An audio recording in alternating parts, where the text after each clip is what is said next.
Good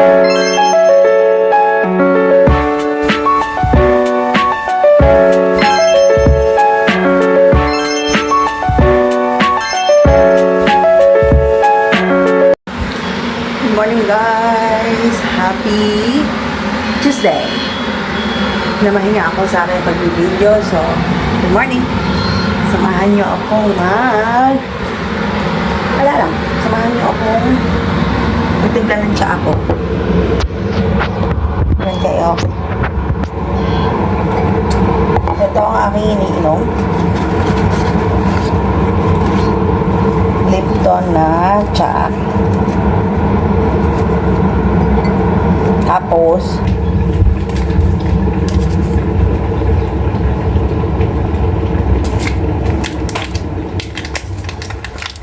hinahalo ko siya dito sa tsaa ko. Tapos, mainit na tubig.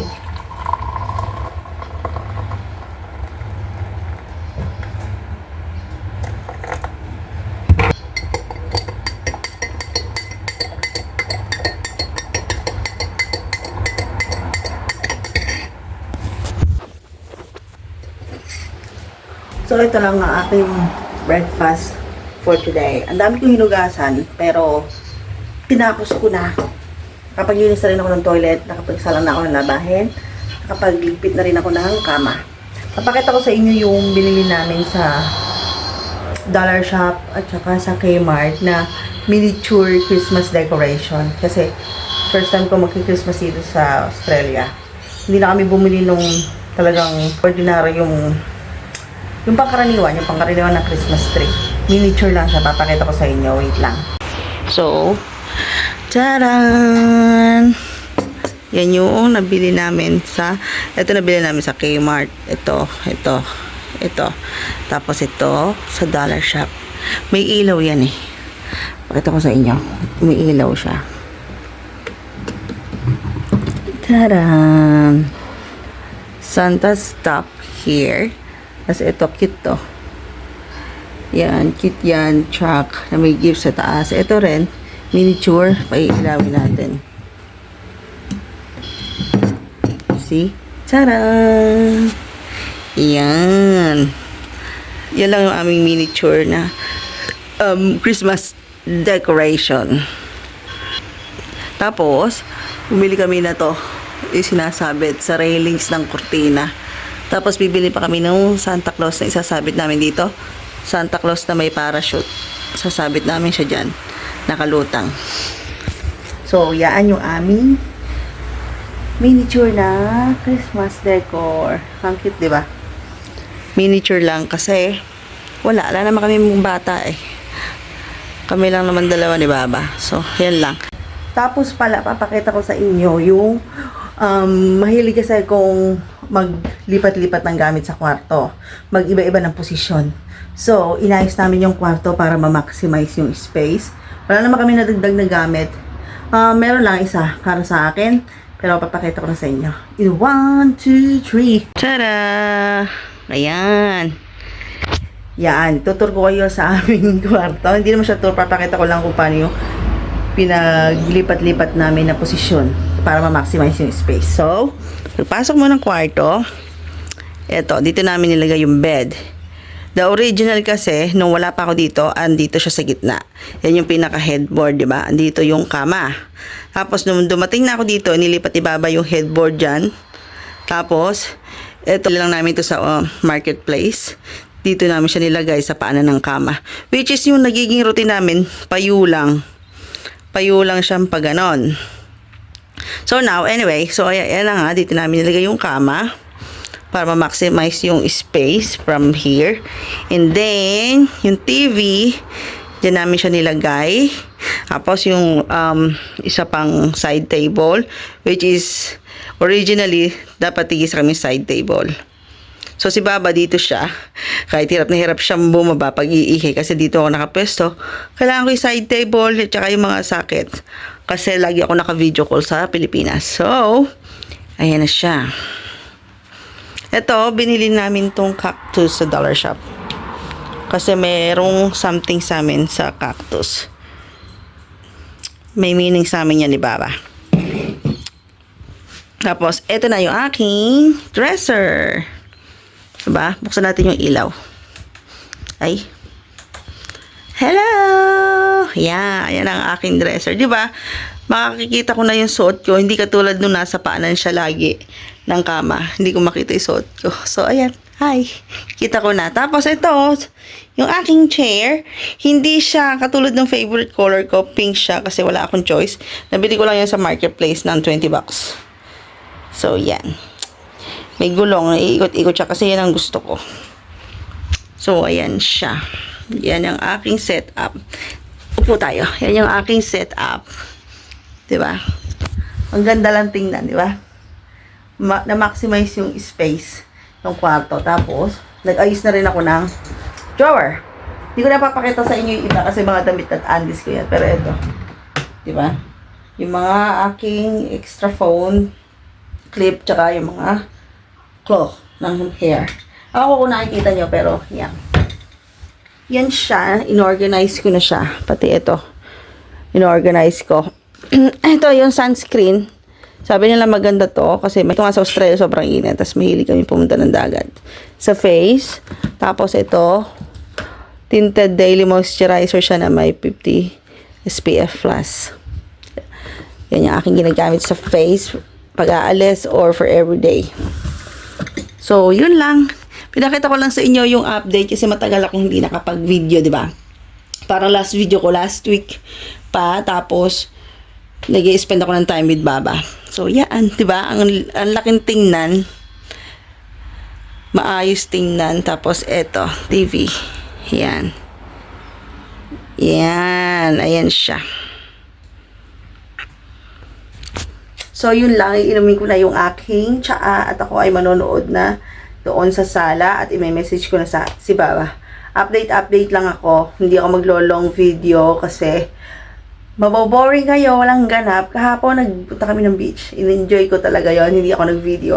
Walang tao kasi Monday. Halos wala pang 10 yung tao. Wala pa kaming 10 doon. So, in-enjoy ko yon. Hindi na rin ako nag-pictures. Nag-spend lang talaga ako ng time with Baba. So, mamaya na lang ulit. Update lang.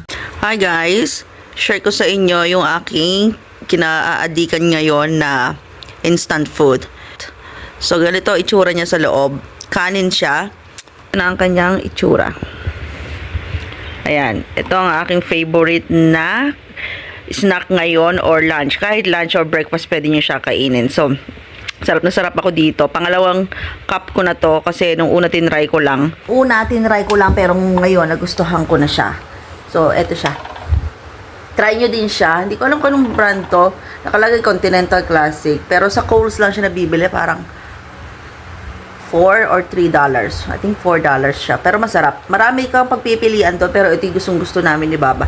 Curry rice. Kasi madali siya instant. So kung nagugutom ka or kung nasa camping ka or whatever, magbo-boil ka lang ng tubig. Leave mo lang siya ng 6 minutes. As halo-halo. Shinare ko lang sa inyo habang ako'y nanonood ng The Inmate sa Netflix. So, kasi gutom na gutom ako. Hindi ko matake yung gutom ko. Sobra yung paggugutom ko ngayon. Kanina ding madaling araw, nagising ako ng mga around, hindi ko alam kung 4 or 3 o'clock. Sukan-suka ako, sinisikmura ako, sukan-suka yung pakaramdam ko. Siguro dahil nagugutom ako. Nag-dinner naman ako pero may time talaga na nagugutom ako na madaling araw. So, ito ang aking first meal of the day, aside from my tsaa kanina. So, try nyo na. Yun lang, shinare ko lang sa inyo. What time we're leaving, Baba? Wow. I quit the other job and Monday morning Oh, I'm maglalagyan ng sunscreen. offices. Why you done? Call me. I Moisturizer someone with in some way help them. Not sure where or how, but somehow help them.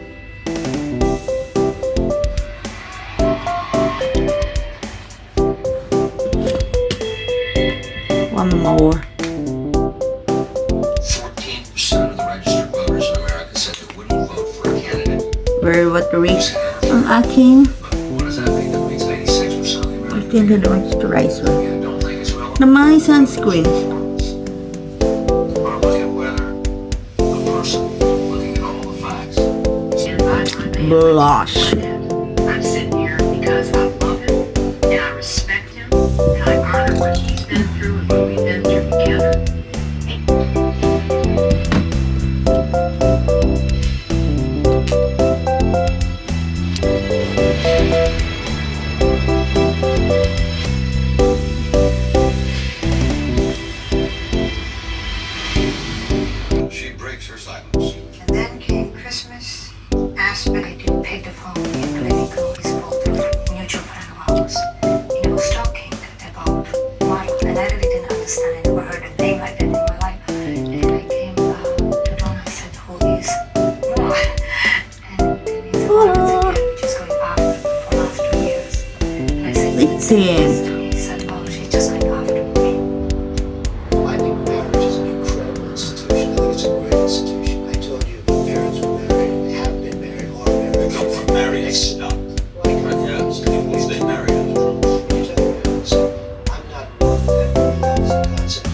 affect your scalp? I hate the toxic foods. I hate everything about it.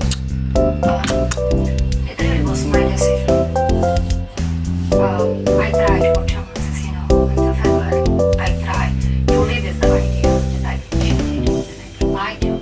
Ang haba na ng buhok ko. And I decided Wala akong magpupuni ako o which I want to live. magkaklam. I never could trust a man capable. Hatay ng clam. I don't think so. Syok.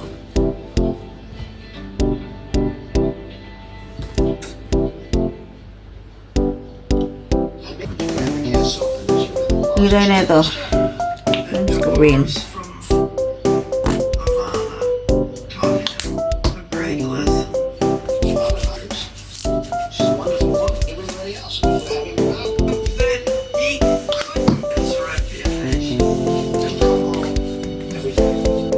Hindi breathing. Ultimately, get away with anything.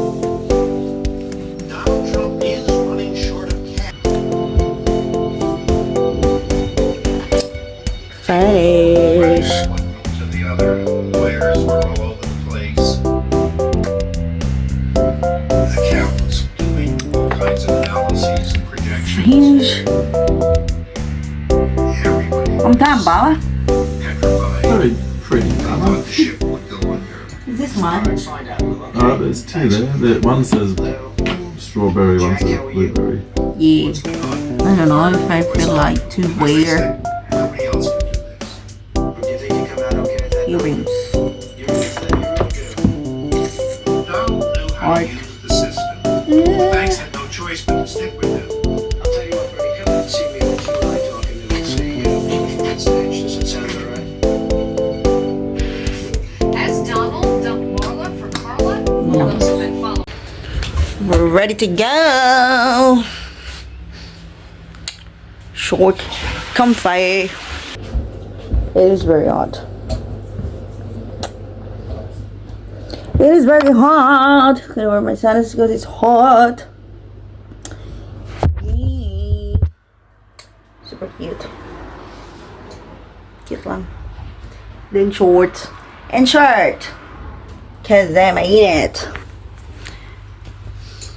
Maganda tong sanis ko na to. Kasi may grado. Ready, Baba?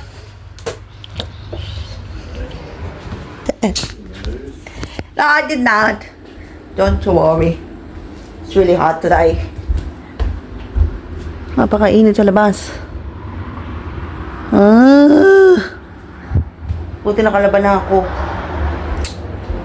Lista muna kami. Hi guys, I'm back. Nakauwi na kami galing sa physio, sa therapy ni Papa. So, i-end ko na yung vlog dito. Kasi sobrang init. Gusto ko nang mag-edit ng video. Gusto ko nang mahiga. So, I hope you guys like this video. Leave comment down below or share. And mag-subscribe na rin kayo sa aking YouTube channel para updated kayo sa aking new video. And see you on my next one. Bye!